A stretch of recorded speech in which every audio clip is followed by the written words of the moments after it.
ከአርቲስት ነጻነት ወርቅነህ ህልፈት ጋር በተገናኘ ትናንት በገነት ንጋቱ የዩቲዩብ ገጽ ላይ የተሰራጨው ቪዲዮ ከፍተኛ የህዝብ ቁጣን እያስተናገደ ይገኛል። ከዚህም ጋር በተያያዘ ኮሜዲያን ደረጀ ኃይሌ በቁጣ ምላሽ ሰጥቷል። ለመሆኑ ይህንን ቁጣ ያስነሳውና ትችቶችን እያሰነዘረ ያለው ቪዲዮ ምንድነው? ገነት ንጋቱስ ከዚህ ጋር በተገናኘ ያስተላለፈችው መልእክት ምን ይመስላል የሚለውን ወደ እናንተ ይዘን ቀርበናል። ወደ ዝግጅቱ እንለፍ።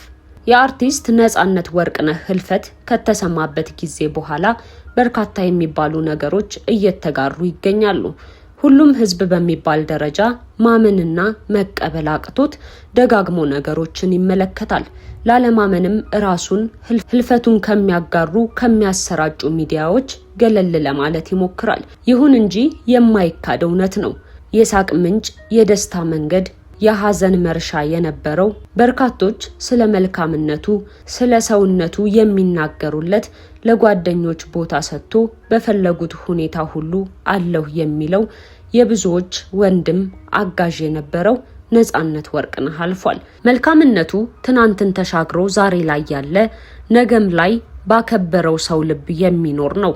ታዲያ ህልፈቱ ከተሰማበት ጊዜና ሰዓት ጀምሮ በርካታ መውጣት የሌለባቸው እንደ ኮንተንት የማይታሰቡ ሐዘንን ከማጋራት የዘለሉ የተባሉ የአርቲስት ነጻነት ወርቅነህ የሕክምና ጉዳዮች ያለ ቤተሰብ እውቅናና ፍቃድ ከተናጋሪውም ኮሜዲያን ደረጀ ኃይሌ እውቅና ውጪ ተቀርጾ በአርቲስት ገነት ንጋቱ ዩቲዩብ በኩል መሰራጨቱ በህዝብ ዘንድ ቁጣን አስነስቷል። አስፈላጊ ያልሆኑና ያለ ቤተሰብ እውቅና ለእይታ ብቻ ተብለው ሊሰሩ የማይገቡ የሕክምና ሚስጥሮችን የያዘው ያን ቪዲዮ በከባዱ በየሶሻል ሚዲያው መነጋገሪያ ሆነ። አርቲስት ገነት ንጋቱ የነጻነት ወርቅነህን ህልፈት እንደሰማች ወዲያውኑ ወደ ዩቲዩብ የቀጥታ ስርጭት በመግባት በከባድ ሐዘንና ድንጋጤ ውስጥ የሚገኙ የሙያ አጋሮቹን እና ወዳጆቹን በስልክ እያነጋገረች ንግግራቸውን በቀጥታ ለህዝብ ማሰራጨቷ ነው ኢስነ ምግባራዊ ተብሎ የተወገዘው። በዚህ የቀጥታ ስርጭት ላይ ከተደወለላቸውና ድምጻቸው ለህዝብ ከተጋለጠባቸው ሰዎች መካከል አንጋፋው ኮሜዲያን ደረጀ ኃይሌ ይገኝበታል። ደረጀ በወቅቱ በሆስፒታል ተገኝቶ በወዳጁ ህልፈት በከባድ ሐዘን ውስጥ ሳለ ነበር ስልኩ የተደወለለት። ጉዳዩን አስመልክቶ በፌስቡክ ላይ በአቤላ ወይም አቤል ገብረኪዳን ለቀረበ የወቀሳ ጽሑፍ በሰጠው ቀጥተኛ ምላሽ ኮሜዲያን ደረጀ ኃይሌ በድርጊቱ መደንገጡንና ማዘኑን ገልጿል። እኔ መቀረጼን አላውቅም። እንደ ቀደመ ወዳጅነታችን ሐዘኗን ልትገልጽ መስሎኝ ሆስፒታል ሆኜ ነው በጥልቅ ሐዘን ውስጥ ሆኜ ያዋራኋት ሲል መልሶ ድርጊቱን በጠንካራ ቃላት አውግዞታል። የአርቲስት ገነትን ተግባር ሲበዛ ብልግናና ሆዳምነት ነው፣ ከተማረ ሰው አይጠበቅም ሲል ገልጾታል። የአርቲስት ገነት ንጋቱ ድርጊት ቢያንስ በሁለት ዋና ዋና የስነ ምግባር ጥሰቶች እየተተቸ ይገኛል። የመጀመሪያው በጋዜጠኝነትም ሆነ በማህበራዊ ግንኙነት መርህ አንድን ሰው በቀጥታ ስርጭት ላይ ከማቅረብ ወይም ከመቅረጽ በፊት ፈቃደኝነትን መጠየቅ ግዴታ ነው።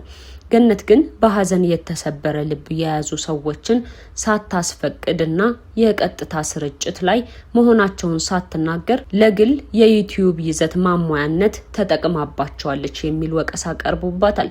ሁለተኛው የሟች ክብርና የሕክምና ምስጢር ነው።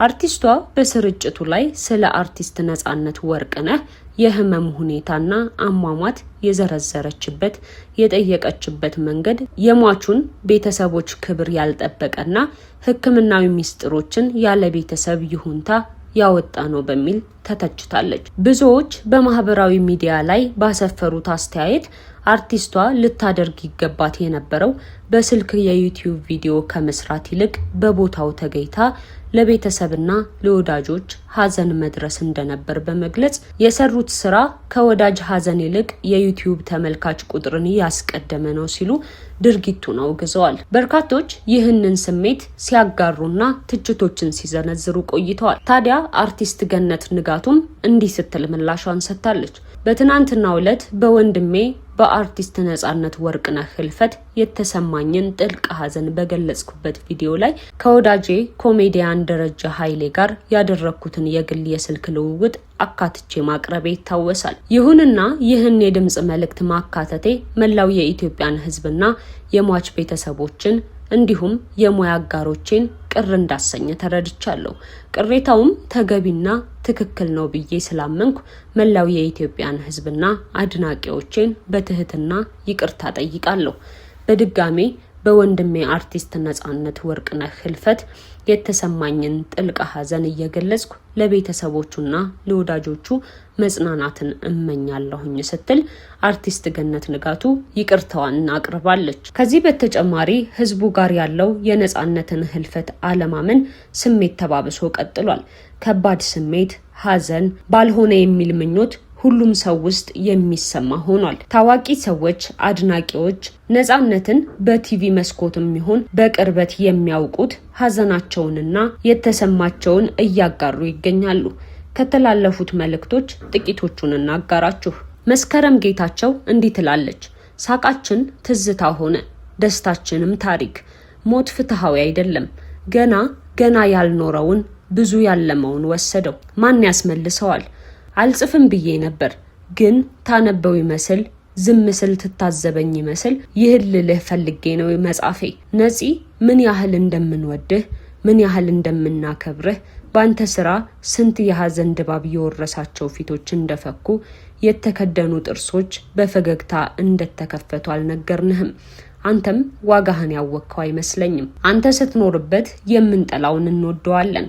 አንተ ስትኖርበት የሰለቸንን ዓለም ሌላ ገጿን ታሳየንና ልንወዳት እንዳዳለን። ፍሬሽማን ቲያትር ሲመረቅ የቲያትሩ መሪ ተዋናይ ሆነ ሳለ የተሰለፈውን ህዝብ ሁሉ እንኳን ደህና መጣህ ስትል ነበር ለመጀመሪያ ጊዜ ያየሁህ።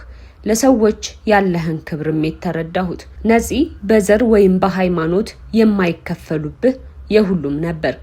ጥቂቶች ብቻ የሚያገኙት መታደል ነው፣ ከእግዚአብሔር የሚሰጥ ጸጋም ነው። ግን አንተን የመሰሉ ህይወት የሚያቀሉ ጥበበኞች አብረን የምናሳልፋቸው ብዙ ቀናት ነበሩ። እንግዲህ ምን እንላለን? እንባችን አይመልስህ። ለቤተሰብ፣ ለወዳጅ፣ ለአድናቂ ሁሉ መጽናናት ይሁን። ሳትሰስት ስለሰጠህን፣ እያመመህ እንኳን ከቤታችን ስላልጠፋህ እናመሰግናለን። ነፂ፣ እስካለንና በማይቀረው ማረፊያችን እስክንገናኝ እናስብሃለን። አንድ የቤተሰብ አባል ወይም አብሮ አደግ የተለየን ያክል ነው የደነገጥ ነው፣ ያዘን ነው፣ ያለቀስ ነው። እንጃ ብቻ የራስህ ቀለም ያለህ የዘመናችን መልክ፣ ቆንጆ ትዝታዎች በታሪክ ሰምተንህ ሳይሆን እድሜህን ስለተጋራን ደስ ይለናል። እግዚአብሔር ነፍስህን ባጸደ ገነት ያሳርፍልን። አይገርምም?